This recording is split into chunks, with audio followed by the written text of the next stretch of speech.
just too good at it, and it's not gonna work out for me. Am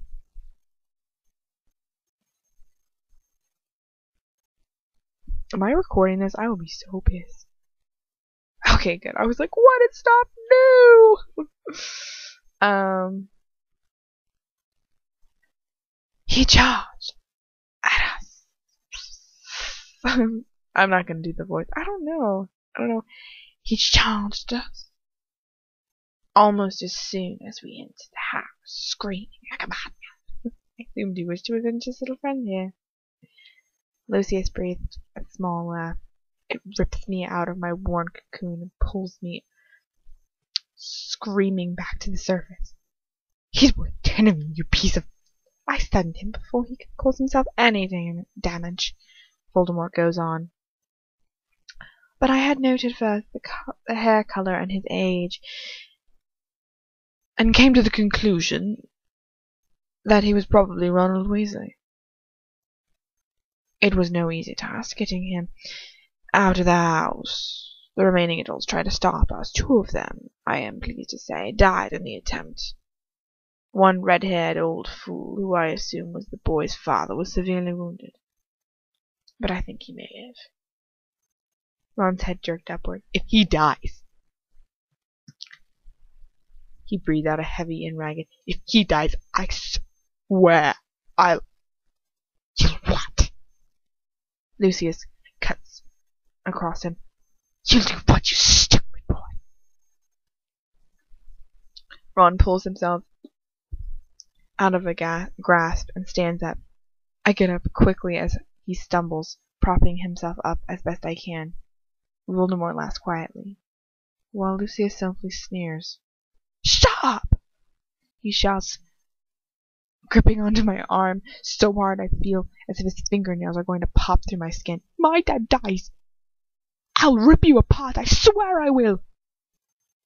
Voldemort stops laughing, but carries on smiling, that horrible smile of his. Lucius' face darkens, and I feel a familiar sense of dread gripping me around my heart. Gripping me around the heart. You'll speak when spoken to, boy, he says quietly before lowering his wand at Ron. Crucio! Ron falls to the floor screaming in pain. He bucks and writhes, bawling, screaming, kicking, screaming again. I fall to the ground. If only I could hold him, do anything to help him. But how can I help him when I know that right now he'd welcome death, if only it would take the pain away. And nothing can stop it, except Lucius. Stop it! I scream at Lucius. Stop it! He doesn't deserve this, please! But he just looks at me, and his mouth curls up into a tiny smile as Ron screams and bucks and writhes, and Anthony, in agony, screaming. My head hurts with his screams.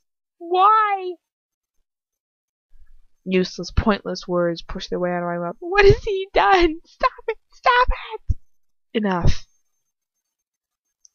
Voldemort shouts cut through my screams. As you wish, my lord. Lucius raises his wand. Thank God. Thank you. Thank you. I reach out to my trembling, whimpering heap that my friend has become, holding my arms around him, murmuring stupid, trite words of comfort. It's all right. It's okay. It'll be all right, I promise you. If anyone's going to administer punishment to the boy for speaking out of turn in front of me, it shall be me, Lucius. Voldemort's voice is slightly reprimanding. I am sorry, my lord. I simply couldn't stand the impudence a single minute longer. You heartless bastard. Why? Why did you do that? Voldemort frowns at Lucius before turning his back to me and Ron. You needn't worry, boy. Your father's injuries are perfectly survivable. We would not want to dispose of him. Not while we have his son in our power. Think of the use you could get situation. We could get out of this situation. Ron lifts his head slightly. His whole body is shaking beneath me. What do you mean? He asks weakly. Voldemort laughs, while Lucius rolls his eyes. I know what Voldemort means. I can guess, anyway.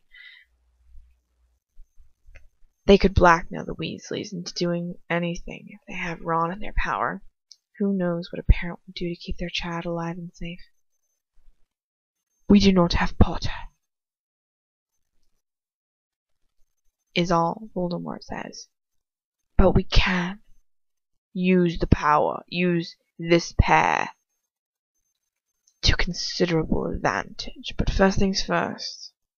He turns to the Death Eaters. Williams, an old man steps forward tentatively, cringing and breathing shallowly. Caro was taken by the Aurors, was he not? The way that Voldemort asked the question makes me certain that he already knows the answer. Yes, my lord. Williams replies in a small, reedy voice.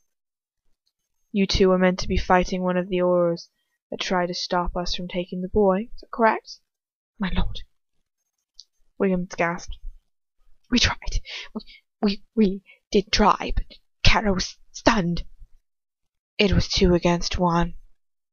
Voldemort interrupts. A terrible finality to his words. I have no time for failure. He pulls out his wand from his robe as he sits down on his throne. Goodbye, Williams, he says quietly. No! Williams throws himself to the ground, crawling on his knees towards Voldemort. No, my lord. I have always been loyal. It is not my fault. Please, my lord, please. Do not embarrass yourself, Williams.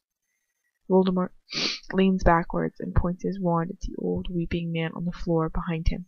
Avada Kedavra! A scream passes itself into my mouth as a blast of green light hits the old man in the chest. All the pain, fear, and emotion and life leaves his eyes and falls backwards and lands sprawled on the floor, his glasses askew on his thin old face. I've never seen a dead person before. How could he just... and so quickly? Just... gone. Jesus Christ! Ron whispers. He looks at his ashen, horrified face as he takes in the corpse in front of us. My grip on his hand tightens instinctively. At least I have him now with me now. You shouldn't be thankful for that. But I can't help it. The Death Eater waits for what Voldemort does next in terrified silence. They don't even seem able to move. They don't even seem to be able to move for fear. How can they live like this? We need to act swiftly. Voldemort's words were cold, authoritative, and perfectly calm. Price, contact our spies at the Ministry and tell them what has happened. I need them to help to get to Caro before he is questioned and to obliviate him, or to kill him if necessary. One of the Death Eaters standing in front of Voldemort bows low to his master before turning and leaving the hall. Voldemort looks down at me and Ron, who sucks in his breath next to me. I remember how I felt when I was first confronted with Voldemort. Like I'd never seen anything worse than his face. It doesn't seem to have quite the same effect on me anymore. Whether it's because I know what to expect or... I don't know. Lucius, I believe that you enlisted Bella and Antonins to help you in your work with the mudblood yesterday. That I did, my lord. Lucius replies swiftly. What? Ron starts to talk, but I grip at his hand, shaking my head slightly as his questioning look. In that case, I believe it's probably best that I give the 3 of you charge over the pair of them. Voldemort continues. You shall be responsible for the information I want out of them, and any use we will put them to afterwards. Your first task is to carry on with what you have already started. I want all the information I ask for, every little detail. Do I make myself clear? Certainly, my lord. Lucius bows to Voldemort before clicking at several other Death Eaters standing behind us and making a gesture to Ron. I try to keep a grip on Ron's hand, but he's dragged from the ground. But we are ripped apart from each other as we pull him towards the door.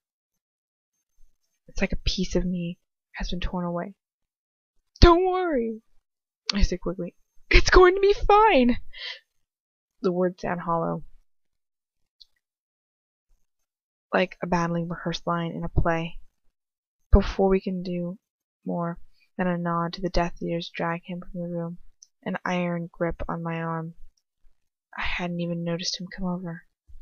I look at Lucius, who meets my gaze with no emotion whatsoever, before dragging me out of the room and back to my cell. Bow chicka wow wow.